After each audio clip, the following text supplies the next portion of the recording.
From WGN TV in Chicago, Wisconsin native Kaitlin Sharkey joins the show. Kaitlin, thanks so much for being here. What's How are going on, you? guys? How are you? I'm great. It's a big week. A week that I look forward to every single season, twice a year. So it's the Yeah. best. It's the best.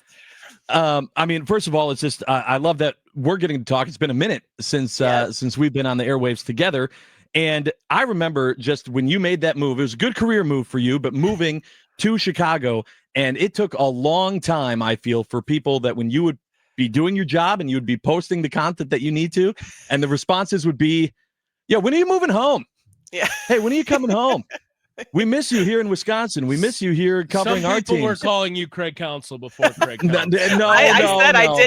I did the Craig with not nearly as much money before Craig did Craig Counsell.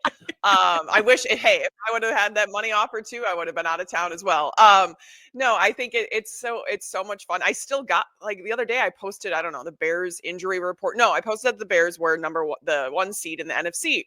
And someone like responded, they're like, Miss Wisconsin's a Bears fan. I'm like, what are we doing? This is my job. This is Report the on this job. team. Like, I'm not trying to be funny or cute. Like, I'm like, this is my job. But it's so fun, and it just speaks to the rivalry. And I think that's like if the media personalities are involved, it speaks to how big the rivalry is. Well, Kaitlin, and you're there at a pretty exciting time now for Chicago, as last year, things happen and Ben Johnson comes in, and now all of a sudden the team's 9-3. We had Rami Makloff, our colleague over here, also resident Bears fan, on earlier in the show. And I wanted to ask you a similar question of, like, it is the most important Bears-Packers game in over a decade, right? And this is also now, after beating the Eagles last week, it feels like it might be, for the first time, like we're on the same page of everyone's excited for this game in quite some time too, right? Yeah, I think no doubt it's one of the biggest games in a very long time, because I think this is the start, and I hope it's the start of what we were saying, like a good rivalry. Both teams need to be competitive, and for the longest time it was just like, yeah, the Bears got that week 18 win last season, but the wheels had fallen off the track. It was a disaster. The whole organization needed to change. Well, now it's a completely different story, and I think the Bears are just much more prepared for teams and to compete with teams like the Green Bay Packers. And I think it's interesting to me, like, especially going back to like Ben Johnson's introductory press conference and his comments about Matt LaFleur. Like, he was sending such a direct message, like, hey, like, I take this very seriously, this rivalry very seriously. So it's going to be a huge game. And I mean, I'll admit the Bears even surprised me in Philly. I think the Eagles are a bit of a mess right now, but that's another story. But I think the Bears really, really surprised me. So now I'm really looking forward to, and then twice in 3 weeks. That's insane. So it should be a fun couple weeks. So a lot of Packers fans have been viewing the Bears as paper tigers and talking about the ways that they've won the games, not necessarily their record. And as Tommy mentioned, Rami here at the station is our resident Bears fan. And so we've been kind of basing the entire Bears fanship on the way he feels. And it doesn't seem to be as confident in the Bears and their play. He seems to kind of be like, yeah, I'm excited with what they're doing, but I'm still nervous as hell. This doesn't feel as confident as a 9-3 team I should feel confident about. Is that what you're hearing and seeing in Chicago, or is that just up here and Chicago Bear fans in Chicago are hyped and feeling like, yeah, this isn't just about beating the Packers. This is about being a Super Bowl contender.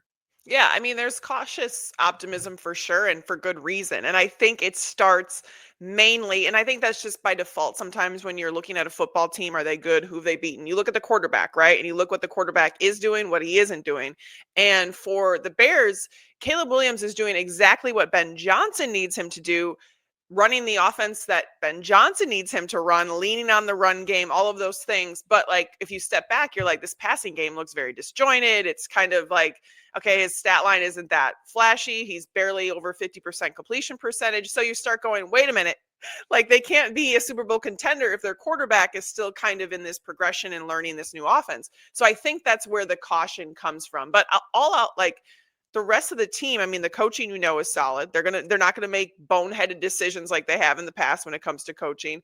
The defense, is top of the NFL in takeaways. So it's one of those things where it's very easy to like, why are people still optimistic? And again, you're changing decades worth of a narrative with the Chicago Bears team, especially when it comes to the Green Bay Packers. So there's still that like, back of your mind, like, is it the same old Bears? They may be telling us they're not. Their record certainly shows it's not same old Bears, but of course there's some of that scar tissue left in the fans' heads.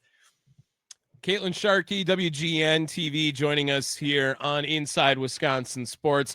Let's stick to the quarterback conversation, Kaitlin, and I want to know an outsider's perspective on Jordan Love and the perception that he has had this season in his Packer tenure. I like to think that the jobs I want the least in the world, like number one is probably president of the United States. Number two, quarterback of the Green Bay Packers after Aaron Rodgers and Brett Favre. Like, that just sounds awful. The expectation is ridiculous. Feels like half the fan base wants to see Aaron Rodgers or Brett Favre out there. While I am in the boat saying he is not that, I am still satisfied and happy and think that he is a crucial part to the success of this Green Bay Packer team. But what does nationally or Chicago even think about how Jordan Love is playing and his impact a part of the Green Bay Packers?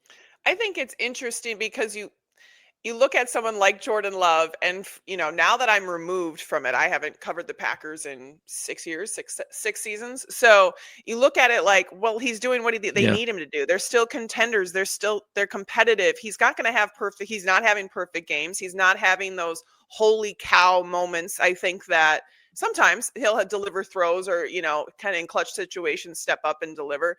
But yeah, it comes back again with the recency bias of you come after Brett Favre and Aaron Rodgers, you step into this fan base that the expectations of Wisconsin sports are so great because they're so high. Where in Chicago, I mean, I came here and I was like, this cannot be the quarterback play. This cannot be what's going on down here. Like, this is insane. What do you mean? You don't know you don't know who's starting. So it's just a very different perspective of Packers fans. And, I think Jordan Love has been good. He's done what he's needed to do. He hasn't played perfect. He's had some moments, but I don't think anyone here or from the outside is selling him short or underestimating him. And maybe now they're getting a little cocky down here because they're like, well, hey, if he's supposed to be the next, Aaron Rodgers or Brett Favre, he should be doing this, this, and this. But I think there's so many things when it comes to the Packers. The foundation has always been set in place. So I don't think there's any doubt that Jordan Love is capable of, doing what he needs to do. The keys for the victory for the Packers in this game against the Bears, Kaitlin, has simply been that the Packers have to put the right team out on the field. We've seen so much inconsistency from the Packers so far this season. And the Packers, I've said, play to their competition. And if they can play a good game and they have the team on the field like they did against the Vikings and the Lions, they're going to be just fine. What are the keys to success for the Bears to come away with a victory against the Packers in Lambeau? I think they have to be settled down. I think Caleb Williams has to come out and a lot of, take care of the football and not make mistakes. Caleb's issue, I think, sometimes is he'll say like, oh, my feet were a mess. I couldn't get my feet under me to start the game, and I'm not sure why. And you're kind of going, okay, it's year 2. He's still a young quarterback. Again, the moment's going to be huge. Now there's a little bit more pressure because you are a good football team, and that's a blessing and a curse for sure. But I think they need to lead into the run game. Kyle Monangai has an ankle injury, so that'll be something to watch because if he's not able to go, that will change the run game in a big way. Not that I don't believe in DeAndre Swift, but it's going to change that 1-2 punch for sure.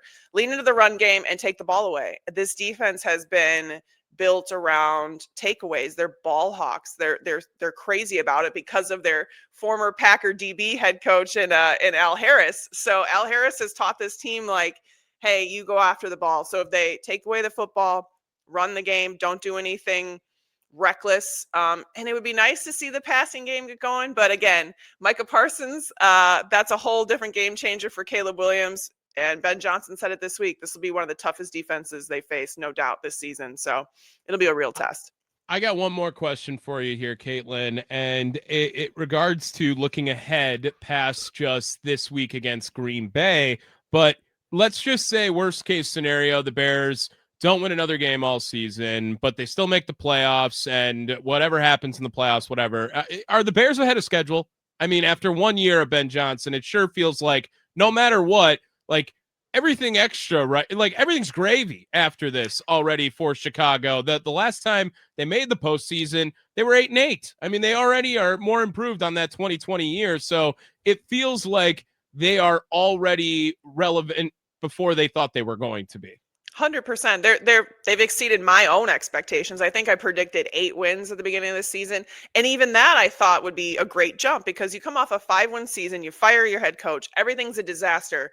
Ben Johnson coming in, and again, we didn't even know how Ben Johnson, the head coach, would look. We knew his offense would look great, but like there's so many things that go into being a head coach, leader of men, culture, buying in, all of that stuff, and it really has stuck with this team, and I think they have exceeded expectations. So I don't think they'll lose out. If they do, again, it's still a win. It would definitely put a damper. I think it would definitely leave a sour taste in people's mouths. Like, okay, we did this, and then we kind of limped out of this season. It's great that they're in the position that they're in. If they get to the playoffs, this city will lose its mind. If they win win a playoff game, it'll be even more exciting. But certainly exceeded expectations. And again, this is year 1 we're talking about for Ben Johnson and his coaching staff. So I think they've done a solid job.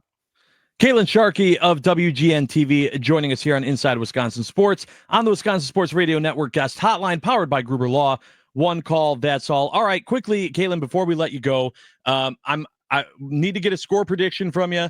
I need to find out, is it going to be the family back home being happy, or the people watching you on the news later that night being happy? How do you think the game's going to go? I think they're gonna split the games. So I think Packers 24, Bears 21 this Sunday. So, and then I think when they come to Soldier Field, I think it'll be a different story. I don't know. I'll be shocked if either team sweeps the other, takes both. I'd be shocked. But again, you talk about inconsistencies, Josh.